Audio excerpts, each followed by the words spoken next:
नमस्कार दोस्तों, स्वागत है आप सभी का आपके अपने YouTube channel S1 coaching centre में। फ्रेंड्स, आज के वीडियो में हम लोग 31 जुलाई के सभी इंपॉर्टेंट करंट अफेयर्स को देखने जा रहे हैं, जिसमें हम लोग थ्योरी प्लस MCQ क्वेश्चन करेंगे। ठीक है।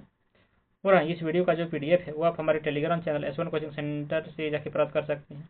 और हाँ, अगर आप इस चैनल पर पहली बार बने तो चैनल को सब्सक्राइब करके बेल आइकन प्रेस कर दें, ताकि मैं जब भी कोई वीडियो अपलोड करूँ तो उसका नोटिफिकेशन आप तक पहुँच जाए। तो चलिए वीडियो स्टार्ट करते हैं। देखते हैं सबसे पहला इंपॉर्टेंट करंट अफेयर्स क्या है आज का। देखिए यहाँ पे क्या है कि पर्यावरण संरक्षण नियम 2025। तो केंद्रीय पर्यावरण मंत्रालय ने पर्यावरण संरक्षण नियम 2025 प्रस्तुत किया। ये नियम पर्यावरण संरक्षण अधिनियम 1986 के अंतर्गत आते हैं। इसका उद्देश्य क्या है तो अनियंत्रित खतरनाक अपशिष्ट डंपिंग के कारण प्रदूषित लैंड फील या फिर रासायनिक भंडार क्षेत्रों जैसे रासायनिक रूप से दूषित स्थलों का कानूनी रूप से समाधान करना। उसके बाद जिला प्रशासन को अर्धवार्षिक रिपोर्ट प्रस्तुत करनी होगी इसके लिए। अगला यहाँ पे क्या है कि भारत के पहले PPP हवाई अड्डा ने भविष्य के लिए तैयार योजना पर दांव लगाया है। तो कोचीन अंतर्राष्ट्रीय हवाई अड्डा लिमिटेड सार्वजनिक निजी भागीदारी यानी PPP मॉडल के अंतर्गत विकसित पहली भारतीय हवाई अड्डा है और यह केरल में कोची के पास नेदु बंसेरी में स्थित है। उसके बाद जान लीजिए कि ये जो कोचीन अंतर्राष्ट्रीय हवाई अड्डा है विश्व का पहला पूर्णतः सौर ऊर्जा संचालित हवाई अड्डा है। भारत पेट्रोलियम कॉर्पोरेशन लिमिटेड के सहयोग से ये जो कोचीन अंतर्राष्ट्रीय हवाई अड्डा है विश्व का पहला हवाई अड्डा आधारित हाइड्रोजन उत्पादन संयंत्र बना रहा है। उसके बाद क्या है कि राजस्थान का एक वार्षिक लोक अनुष्ठान मेवाड़ के भीलों के गवरी। देखिए, गवरी भील समुदाय का 40 दिवसीय वार्षिक अनुष्ठान और लोक उत्सव है। यह राजस्थान के मेवाड़ क्षेत्र में मनाया जाता है। यह हिंदू माह सावन और भाद्रपद यानी कि जुलाई से सितंबर के दौरान मानसून और फसल के मौसम के साथ मनाया जाता है। यह मुख्य रूप से भील जनजाति के पुरुष समुदाय के द्वारा मनाया जाता है और भील जो है भारत के सबसे बड़े आदिवासियों में से एक है। अगला यहाँ पे देखिए क्या कि असम के काजीरंगा राष्ट्रीय उद्यान में पहली बार घास के मैदानों में पक्षी गणना। असम के काजीरंगा राष्ट्रीय उद्यान में पहली बार चारागाह पक्षी गणना किया गया। यह गणना 18 मार्च से 25 मई 2025 तक हुई। इसमें उद्यान के पारिस्थितिकी तंत्र में चारागाह में रहने वाले पक्षियों पर ध्यान केंद्रित किया गया। कुल देखिए 43 पक्षी प्रजातियों का दस्तावेजीकरण किया गया इसमें। उसके बाद जान लीजिए कि इसमें ब्रह्मपुत्र के बाघ के मैदानों में पाए जाने वाले लुप्त प्राय पक्षी फिंच वीवर के 85 से अधिक घोंसलों की खोज एक प्रमुख आकर्षण रही है। उसके बाद अगला देखिए यहाँ कि भारतीय सेना सिक्किम में दिव्य दृष्टि का आयोजन किया गया। भारतीय सेना के द्वारा दिव्य दृष्टि अभ्यास सफलतापूर्वक आयोजित किया गया। यह अभ्यास पूर्वी सिक्किम में उच्च ऊंचाई वाली परिचालन स्थितियों में आयोजित किया गया है। इसका शुभारंभ जो भारतीय सेना की त्रिशक्ति कोर के द्वारा किया गया है। इसका उद्देश्य क्या है तो देखिए AI आधारित युद्ध क्षेत्र जागरूकता, वास्तविक समय निगरानी और अगली पीढ़ी की युद्ध तकनीकों का परीक्षण करना, परिचालन मिशनों का जो अनुकरण करने के लिए जमीनी प्लेटफॉर्मों, ड्रोन और UAVs का उपयोग किया गया इसमें। उसके बाद देखिए क्या है कि वैश्विक भूखमरी में कमी लेकिन अफ्रीका और पश्चिमी एशिया में वृद्धि, संयुक्त राष्ट्र का कहना है। देखिए, संयुक्त राष्ट्र के विश्व में खाद्य एवं पोषण की स्थिति रिपोर्ट जारी किया गया। इसमें दर्शाया गया कि 2024 में वैश्विक जनसंख्या का 8.2% जो है यानी कि लगभग 72 करोड़ लोग दीर्घकालिक भूख से पीड़ित होंगे। इसका प्रकाशक देखिए कौन है तो FAO, ठीक है, WFP, उसके बाद IFAD और WHO और यूनिसेफ, ये सब है। 2025 का जो फोकस है वो कोविड के बाद की रिकवरी, खाद्य सामर्थ्य, क्षेत्र असमानताएं और 2030 तक का अनुमान है। यहाँ पे कि उसके बाद अगला यहाँ पे कहा कि बुकर पुरस्कार विजेता किरण देसाई फिर से सूची में शामिल। देखिए, बुकर पुरस्कार विजेता लेखिका किरण देसाई 2025 में बुकर पुरस्कार विजेताओं की सूची में फिर से शामिल हो गई है। उनके नए उपन्यास का शीर्षक the loneliness of Sonia and Sunny है। यह जो पुस्तक है अमेरिका में 2 युवा भारतीयों के जीवन की पड़ताल करती है। निर्णायकों ने इसे एक विशाल और गहन कहानी बताया है। किरण देसाई ने इससे पहले 2006 में हेरिटेज ऑफ लॉस के लिए बुकर पुरस्कार जीता था। 2006 में द हेरिटेज ऑफ लॉस के लिए बुकर पुरस्कार जीता था। अगला क्या है कि देखिए, पंजाब सरकार आढ़तियों के लिए एक मुश्त भुगतान योजना लाएगी। पंजाब के कृषि मंत्री ने एक मुश्त निपटान योजना की घोषणा किया। इस योजना का जो उद्देश्य है मंडियों में आढ़तियों कमीशन एजेंटों को आवंटित दुकानों और भूखंडों पर ब्याज और जुर्माने को कम करना है। पंजाब मंडी बोर्ड OTS योजना को लागू करेगा। ओटीएस योजना से आढ़तियों की जो वित्तीय में वृद्धि होने का अनुमान है। अगला यहाँ पे क्या कि पीएम मोदी ने लॉन्च किया ज्ञान भारतम मिशन। देखिए प्रधानमंत्री नरेंद्र मोदी ने ज्ञान भारतम मिशन का शुभारंभ किया। इस मिशन की जो घोषणा है मन की बात के 124वें एपिसोड के दौरान की गई। इसका उद्देश्य है प्राचीन भारतीय पांडुलिपियों का डिजिटलीकरण और संरक्षण करना है। इस पहल की जो घोषणा है सबसे पहले केंद्रीय बजट 2025 में की गई थी और इसकी जो धनराशि को 3.5 करोड़ से बढ़ा करके 60 करोड़ तक कर दिया गया है। उसके बाद यहाँ पे क्या कि भारत के ऊर्जा परिवर्तन को समझना। देखिए हाल ही में विश्व आर्थिक मंच ने खुलासा किया है कि कई संरचनात्मक चुनौतियों के कारण भारत जो है 2025 में 71वें स्थान पर पहुंच गया है, जो 2024 में 63वें और 2023 में 67वें स्थान से नीचे हैं। विश्व आर्थिक मंच ने एक्सचेंजर के सहयोग से हाल ही में अपनी 2025 पर भावी ऊर्जा संक्रमण को बढ़ावा देने संबंधी रिपोर्ट जारी किया है और यह ऊर्जा संक्रमण सूचकांक जो है के आधार पर 118 देशों के मूल्यांकन करता है। अगला यहाँ पे क्या है कि उत्तराखंड अपंजीकृत मदरसे धार्मिक शिक्षा नहीं दे सकती। उत्तराखंड उच्च न्यायालय ने कहा है कि अपंजीकृत या गैर मान्यता प्राप्त मदरसे धार्मिक शिक्षा नहीं दे सकती और न ही ऐसे संस्थानों में नमाज अदा की जा सकती है। याचिकाकर्ताओं ने आरोप लगाया है कि अधिकारियों ने बिना उचित प्रक्रिया अपनाए उनके शिक्षण संस्थानों को सील कर दिया है, जबकि उन्होंने पहले ही वितरण करने के लिए आवेदन कर दिया था। उसके बाद अगला देखिए यहाँ पे क्या है कि प्रोजेक्ट सीमोन ISS पर परीक्षण किया जा रहा है AI अंतरिक्ष यात्री। देखिए अंतर्राष्ट्रीय अंतरिक्ष स्टेशन पर अंतरिक्ष यात्रियों को अब सीमोन नामक एक कृत्रिम बुद्धिमत्ता AI संचालित रोबोट के द्वारा सहायता प्रदान की जाती है। सीमोन का मतलब क्या होता है? तो देखिए क्रू इंटरेक्टिव मोबाइल कंपेनियन। ठीक है, यह लंबी अवधि के अंतरिक्ष अभियानों के दौरान अंतरिक्ष यात्रियों की सहायता करने के लिए प्रौद्योगिकी प्रदर्शन परियोजना है। सीमोन जो है वास्तविक समय या रिकॉर्ड किए गए वीडियो दस्तावेजीकरण के लिए एक मोबाइल कैमरे के रूप में कार्य करता है और इसे अंतर्राष्ट्रीय अंतरिक्ष स्टेशन स्वतंत्र रूप से तैरने के लिए डिजाइन किया गया है। उसके बाद यहाँ पे क्या कि स्वदेशी तकनीक से निर्मित 5वां तीव्र गश्ती पोत अटल ICG के लिए लॉन्च किया गया। देखिए गोवा शिपयार्ड लिमिटेड एक प्रमुख रक्षा सार्वजनिक क्षेत्र उपकरण ने एक तीव्र गश्ती पोत अटल लॉन्च किया है। अटल जो है वो भारतीय तटरक्षक बल ICG के लिए बनाए जा रहे 8 FPV में से 5वां है ये। ठीक है, उसके बाद जान लीजिए कि यह जो पोत है वो 52 मीटर लंबा है, 8 मीटर चौड़ा है और 30 टन भार वहन करने की सक्षम रखता है। यह जो है तट गश्त निगरानी खोज और बचाव कार्यों के लिए सुसज्जित है। अगला देखिए यहाँ पे क्या कि व्यक्तियों की तस्करी के खिलाफ विश्व दिवस 30 जुलाई को मनाया जाता है। तो संयुक्त राष्ट्र महासभा के द्वारा 2013 में 30 जुलाई को आधिकारिक तौर पर मानव तस्करी के विरुद्ध विश्व दिवस के रूप में घोषित किया गया था। इसका उद्देश्य क्या है? तो मानव तस्करी के पीड़ितों के प्रति जागरूकता बढ़ाना और उनकी सुरक्षा को बढ़ावा देना है। और 2025 का विषय क्या है? तो human trafficking is organised crime and the exploitation ये हो जाएगा। उसके बाद जान लीजिए कि संयुक्त राष्ट्र की भागीदारी 2010 में संयुक्त राष्ट्र महासभा ने मानव तस्करी से निपटने के लिए वैश्विक कार्य योजना को भी अपनाया है। उसके बाद देखिए यहाँ पे क्या कि भारत में बाढ़ प्रवण क्षेत्रों में विश्व में सर्वाधिक झुग्गी झोपड़ियां हैं। देखिए 2024 के एक अध्ययन के अनुसार दक्षिण एशिया में बाढ़ के मैदानों में स्थित झुग्गियों में 158 मिलियन से भी ज्यादा लोग रहते हैं, जिनमें भारत का हिस्सा सबसे ज्यादा है। भारत में लगभग 40% झुग्गी झोपड़ियां शहरी और उपनगरीय क्षेत्रों में रहती है। 2020 में भारत की जो झुग्गी झोपड़ियों की आबादी 236 मिलियन होने का अनुमान है, जो दर्शाता है कि इसकी लगभग आधी शहरी आबादी झुग्गियों में रहती है। उसके बाद क्या कि हाईवे पर अचानक ब्रेक लगाना लापरवाही। ठीक है, ये सर्वोच्च न्यायालय का कहना है। देखिए एक महत्वपूर्ण निर्णय में सर्वोच्च न्यायालय ने कहा है कि बिना किसी चेतावनी के हाईवे पर अचानक ब्रेक लगाने वाले कार चालक को सड़क दुर्घटना की स्थिति में लापरवाह माना जा सकता है।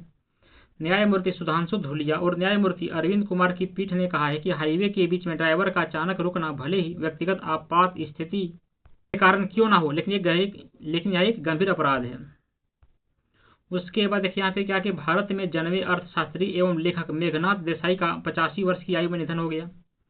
देखिए बहुमुखी प्रतिभा के धनी और प्रख्यात अर्थशास्त्री लॉर्ड मेघनाथ देसाई का 85 वर्ष की आयु में निधन हो गया और वे ब्रिटेन के हाउस ऑफ लॉर्ड्स के सदस्य थे और 1991 में लेबर पार्टी के सदस्य के रूप में मनोनीत हुए थे। 2008 में उन्हें भारत के पद्म भूषण, जो कि तीसरा सर्वोच्च नागरिक पुरस्कार होता है, से सम्मानित किया गया था। और उनकी जो अंतिम पुस्तक है 2022 में प्रकाशित हुई थी, जिसका शीर्षक क्या था? The poverty of political economy, how economics abundant the poor था। उसके बाद देखिए यहाँ पे क्या कि लालू प्रसाद यादव ने लोक कथाओं के संकल्प के सह लेखन किया। देखिए लालू प्रसाद यादव और नलिन वर्मा ने Lawrence of love and saint Gorakhnath नामक एक नए संकलन के सह लेखन किया है। यह जो पुस्तक है गोरखनाथ संप्रदाय के योगियों के द्वारा गाए गए प्राचीन गाथा गीतों, लोक कथाओं और रहस्यमयी किंवदंतियों को पुनर्जीवित करती है। इसमें देखिए 4 कालजयी कहानियां शामिल है। ठीक है, कौन कौन सा? तो देखिए सोरठी ब्रिजभार, उसके बाद भरतहरि पिंगला, हीर रांझा, उसके बाद सारंगा सदा ब्रिज, ये हो जाएगा। उसके बाद यहाँ पे क्या है कि ICAI ने NSE 9 और IVCA के साथ समझौता ज्ञापन पर हस्ताक्षर किए। देखिए ICAI का मतलब होता है भारतीय चार्टर्ड अकाउंटेंट संस्थान ने निम्न के साथ समझौता ज्ञापन पर हस्ताक्षर किए हैं। ठीक है, और ये जो है NSE IFSC लिमिटेड के तहत होगा। भारतीय उद्यम एवं वैकल्पिक पूंजी संघ है। उससे देखिए यह जो सहयोग है निवेशक शिक्षा और व्यावसायिक विकास पर केंद्रित है। NSEIX जो है के साथ समझौता ज्ञापन निम्न को बढ़ावा देगा। कौन कौन सा? तो देखिए निवेशक जागरूकता, अंतर्राष्ट्रीय निवेश, पूंजी बाजार में व्यावसायिक विकास, ऐसा हो जाएगा। उसके बाद देखिएगा कि तटरक्षक बल के लिए भारत के पहले स्वदेशी होवरक्राफ्ट का निर्माण किया गया। देखिए भारतीय तटरक्षक बल ने अपने पहले स्वदेश निर्मित एयर कुशन व्हीकल का निर्माण शुरू कर दिया है और इस ACV का जो निर्माण है वो Chowgule and company private limited Goa में किया जा रहा है। ग्रिफॉन होवर वर्क डिजाइनों पर आधारित है और इस होवरक्राफ्ट को तटीय सुरक्षा, अवरोधन और खोज एवं बचाव के लिए अनुकूलित किया गया है। अब ये जो ACVS है की गति जो सामरिक लचीलेपन और उथले पानी में संचालन क्षमता को बढ़ाता है। उसके बाद क्या है कि यदि युद्ध विराम पर इजराइल विफल रहा तो ब्रिटेन देगा फिलिस्तीनी मान्यता। देखिए ब्रिटेन के प्रधानमंत्री जो है वो कौन है? तो किर स्टारमर ने एक बड़ी कूटनीतिक घोषणा किया है। यदि इजराइल जो है गाजा में चल रहे संघर्ष को समाप्त करने में विफल रहता है तो ब्रिटेन एक फिलिस्तीनी राष्ट्र को मान्यता देने पर विचार करेगा। हमास के साथ जो युद्ध लगभग 2 वर्षों से चल रहा है जिसमें गंभीर मानवीय संकट पैदा हो गया है और गाजा जो है व्यापक भूखमरी और अवसंरचना के विनाश का सामना कर रहा है। उसके बाद क्या कि DPIIT और एथर एनर्जी ने EV विनिर्माण को बढ़ावा देने के लिए समझौता किया है। देखिए उद्योग एवं आंतरिक व्यापार संवर्धन विभाग ने एथर एनर्जी लिमिटेड के साथ एक समझौता ज्ञापन पर हस्ताक्षर किए हैं।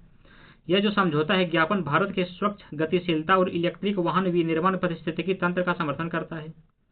एथर जो है भारत के अग्रणी EV निर्माताओं में से एक है और स्टार्टअप पॉलिसी फोरम के द्वारा बिल्ड इन भारत पहल के अंतर्गत इस समझौता पर हस्ताक्षर किए हैं। उसके बाद देखिए यहाँ पे क्या कि IGNCA गीता और नाट्यशास्त्र को यूनेस्को मान्यता पर संगोष्ठी का आयोजन करेगा। देखिए IGNCA का मतलब होता है इंदिरा गांधी राष्ट्रीय कला केंद्र। ठीक है, जो कि नई दिल्ली में 2 दिवसीय राष्ट्रीय संगोष्ठी का आयोजन करेगा। संगोष्ठी का जो शीर्षक क्या रखा गया? तो शाश्वत ग्रंथ एवं सार्वभौमिक शिक्षाएं। यूनेस्को स्मृति विश्व अंतर्राष्ट्रीय रजिस्टर में भागवत गीता एवं नाट्यशास्त्र का अंकन है इसमें। और केंद्र संस्कृति एवं पर्यटन मंत्री गजेंद्र सिंह शेखावत जो मुख्य अतिथि होंगे इसमें। उसके बाद देखिए यहाँ पे क्या कि शैलेश जेजुरीकर P&G की 187 वर्ष की विरासत का नेतृत्व करने वाले पहले भारतीय बन गए। देखिए शैलेश जेजुरीकर को प्रोक्टर एंड गैम्बल P&G का अगला वैश्विक अध्यक्ष और CEO नियुक्त किया गया है। वह 1 जनवरी 2026 को पदभार ग्रहण कर लेंगे। यह पहली बार होगा कि जब कोई भारतीय जो है वो P&G के 187 वर्ष के इतिहास में पहला नेतृत्व करेगा और यह वर्तमान CEO जॉन मोलर का स्थान लेंगे। जेजुरीकर जो P&G में 36 वर्षों से कार्यरत है और वर्तमान में मुख्य परिचालन अधिकारी के रूप में कार्यरत है वो। चलिए अब इसके पहले दिन हुए करंट अफेयर्स का 20 क्वेश्चन का MCQ देख लेते हैं। देखिए यहाँ पे क्या है कि रक्षा मंत्रालय और TIDCO ने तिरुचिरापल्ली में 400 करोड़ की परीक्षण सुविधा स्थापित करने के लिए समझौता ज्ञापन पर हस्ताक्षर किए हैं। तिरुचि में रक्षा परीक्षण सुविधा किस योजना के अंतर्गत आती है? तो देखिए रक्षा परीक्षण अवसंरचना योजना के अंतर्गत आती है। अगला यहाँ पे क्या है कि तुर्की के सबसे शक्तिशाली गैर परमाणु बम का क्या नाम है? तो ये गजाफ हो जाएगा ये। अगला क्वेश्चन क्या है कि किसने पुस्तक sustainable wellness of students a collective responsibility in higher education जारी किया है? तो पुष्कर सिंह धामी ने जारी किया है। अगला यहाँ पे क्या कि ओडिशा ने वस्त्र क्षेत्र में कितना के निवेश के लिए 33 समझौता ज्ञापन पर हस्ताक्षर किए हैं? तो $902 मिलियन के निवेश पर। उसके बाद अगला क्वेश्चन क्या है कि आंध्र प्रदेश में पर्यटन को बढ़ावा देने के लिए किस वैश्विक कंपनी ने APTDC के साथ भागीदारी किया है? तो मास्टर कार्ड के साथ किया है। अगला क्वेश्चन क्या है कि कहाँ की छात्रा नेहरूमोना पेरेरा ने 170 घंटे लगातार भारतनाट्यम करके विश्व रिकॉर्ड बना दिया? तो मंगलुरु की हो जाएगा। उसके बाद अगला क्वेश्चन क्या है कि भारत का पहला हिंदी माध्यम MBBS कॉलेज कहाँ पर स्थापित किया जा रहा है? तो जबलपुर में किया जा रहा है। उसके बाद अगला क्वेश्चन क्या है कि नव उद्घाटित बुद्ध सम्यक दर्शन संग्रहालय और स्तूप कहाँ पर स्थित है? तो वैशाली में स्थित है। उसके बाद अगला क्वेश्चन क्या है कि जम्मू और कश्मीर में पहली डायरेक्ट अनलॉकिंग सिस्टम कहाँ पर स्थापित किया गया था? तो ये जम्मू तवी तो ये कहाँ पर किया गया था? दीनानगर में किया गया था। अगला क्वेश्चन क्या है कि सेबी वर्सेस स्कैम अभियान के लिए सेबी ने किस संगठन के साथ सहयोग किया है?